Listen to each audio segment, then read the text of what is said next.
Welcome back. It's time to write the enabler.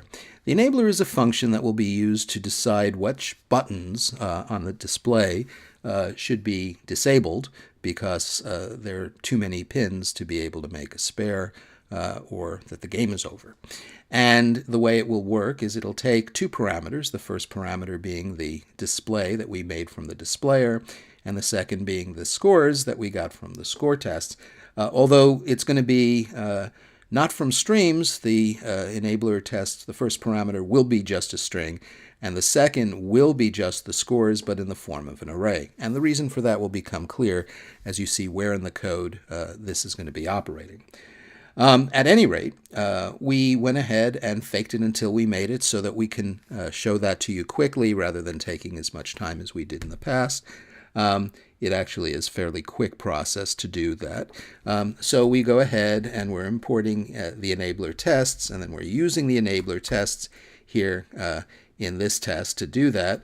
I'm actually adding the false parameter there, and all that does is that makes the tests start in a closed window rather than an open window. We can still see the test results. It runs them. But it doesn't go ahead and do anything else. Other than that, we now go back to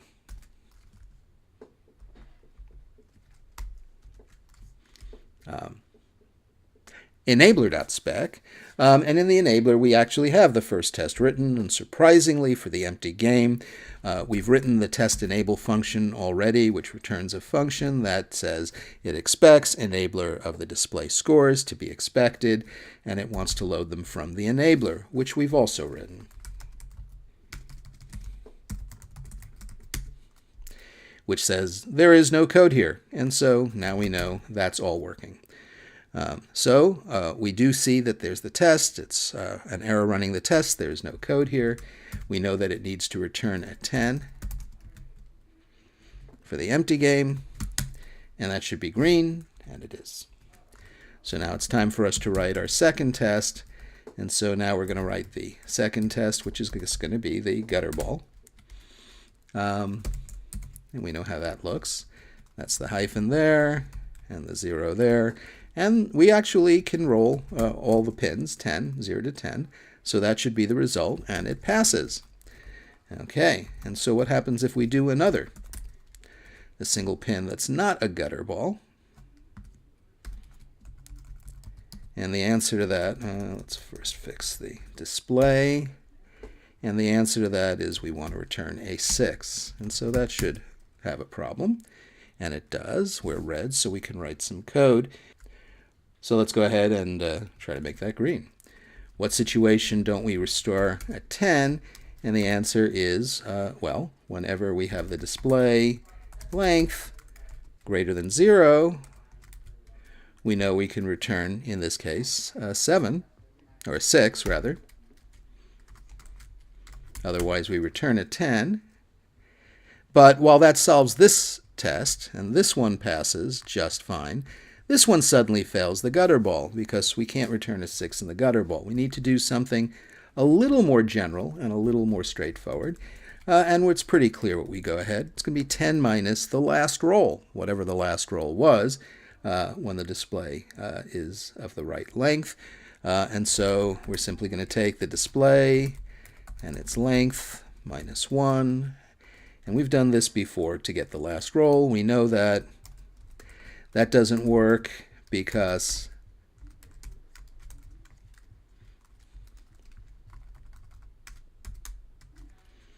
those are strings. And we know that that has a problem because in this scenario we can have the last roll being a hyphen, which would return not a number for the parse. So we would make that a 0 over here and return a 10 otherwise, and that should be our solution, and it is. Okay, so time to refactor. There's an obvious refactoring we're going to want to do here. Let's take that and replace that with last roll. And now let's define it. Last roll is going to get a function from display scores to this text here, and that ought to work.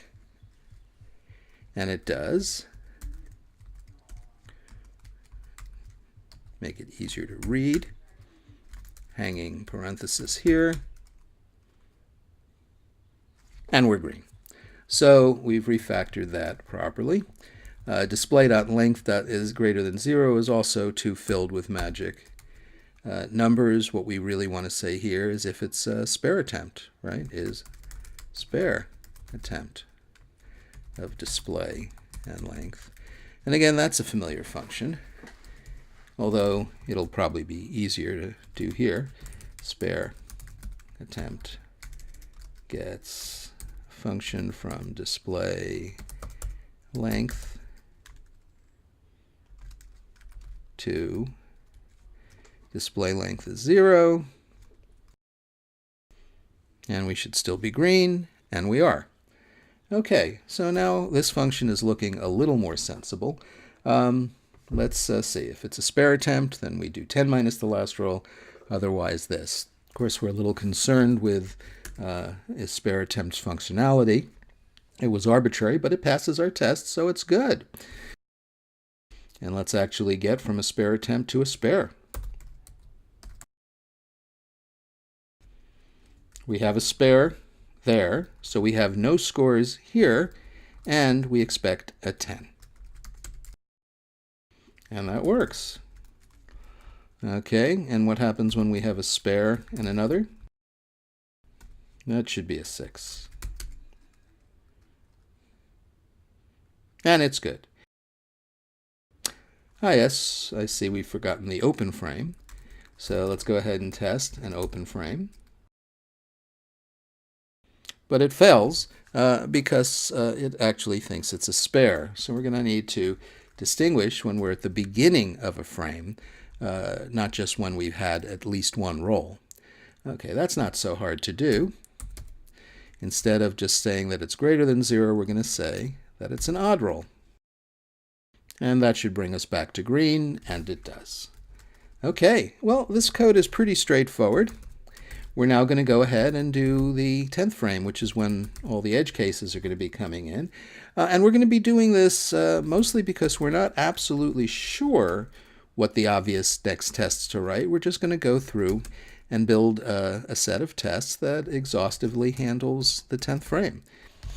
Okay, so let's write our tests for the 10th frame. We're going to begin. We'll create the prefixes. The pre-display is going to be 18 zeros. The previous scores is going to be 9 zeros, and now we're ready to write the test. So let's just write a gutter ball. And likewise, if we did another, we would have another. Okay, so that scores us correctly, and we're still not finished here, so now we're going to have what are we going to do when we have an open frame? And this actually is going to be different. And that would be all. That's just what we're entering. What the difference is we need to go -1 because the game's over, and it's not going to do that. So that will be red. And now we have to handle the game over. And that's what we would want the code to look like. But how do we make is game over come up? Well, display length. We look at the display length, I think. No, the scores length. And when the scores length is equal to 10, that's a good indication the game is over. That should solve that last puzzle. And it does. It solves this problem. But now it opens up to these open partial spares, because we do have 10 scores for those. That is 10 scores including that. So we would want to exclude situations where it's the first roll of the flame, of the 10th frame. So it's at least 2 rolls, and scores.length is equal to 10, and that would be when the game would be over. And we're good. Okay, just going to do a little refactoring there. Okay, so now we've got an open frame. I guess what we'll do is we'll look at a spare. Now, the situation here is a little more interesting. It's a partial spare, so there will be no score for the 10th frame. And we'll want to be able to get a 10. And I think that ought to just work. Again, we're going to just do all the cases because we don't want to complete the spare. That's a partial spare.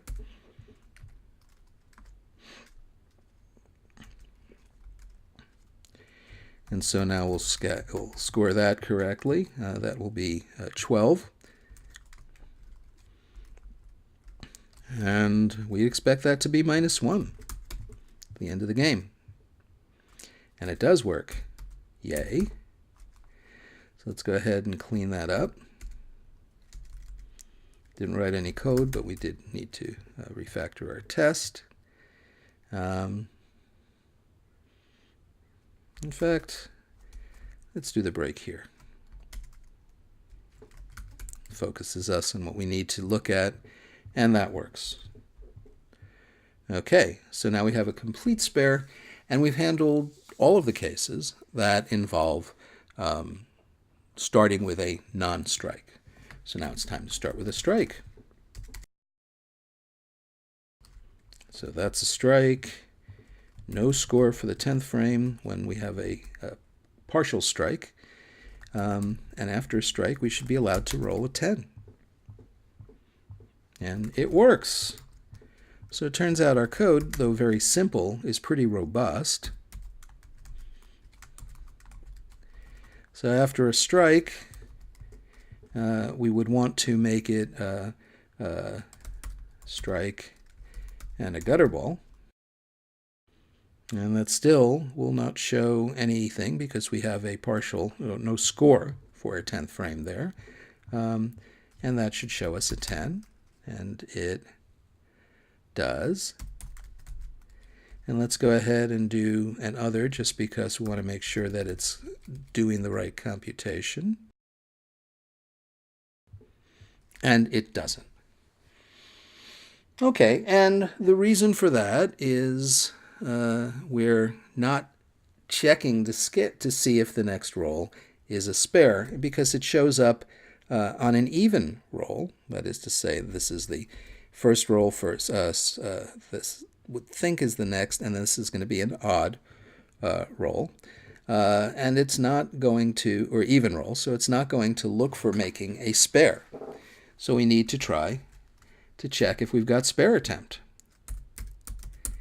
And so we're going to add to this not only when it's an odd roll, but also it's an even roll if it's the last roll of the game. So display.length is equal to 19. Is that right? Or is it 20? We've got 18 plus 2 rolls there in that situation. I think that's right. Of course, it wants me to do this correctly. That fourth equals is what's bothering it. And we're golden. Okay, so far it looks good, but our is-spare-attempt language is far less sophisticated than it would have been or needed to be for the others, but that's just the way it is. So we got the strike of the gutter. We have a strike at the other. We now want to make sure we get the open, which means we now have a score of 13 for the frame, and it's the end of the game. And that works. Okay, so now we have a strike and a spare. And again, we're just trying to be comprehensive here because it really doesn't, it's not obvious what we're supposed to be doing. The only difference is the score, so that should probably work just as well. And we're finally done with the strike and spares, so now we go ahead and do our doubles. And there will be no score for a double. because it's partial. And that would mean not that. We would expect it to be 10 after a double. And that works. And after the double, there's a gutter. And that will give us a score of 20 for the 10th frame. And that should be -1. And we're pretty much done. We're just going to go ahead and finish this out of interest. We have the double and then the gutter, and then we have the double and then the other. And that works.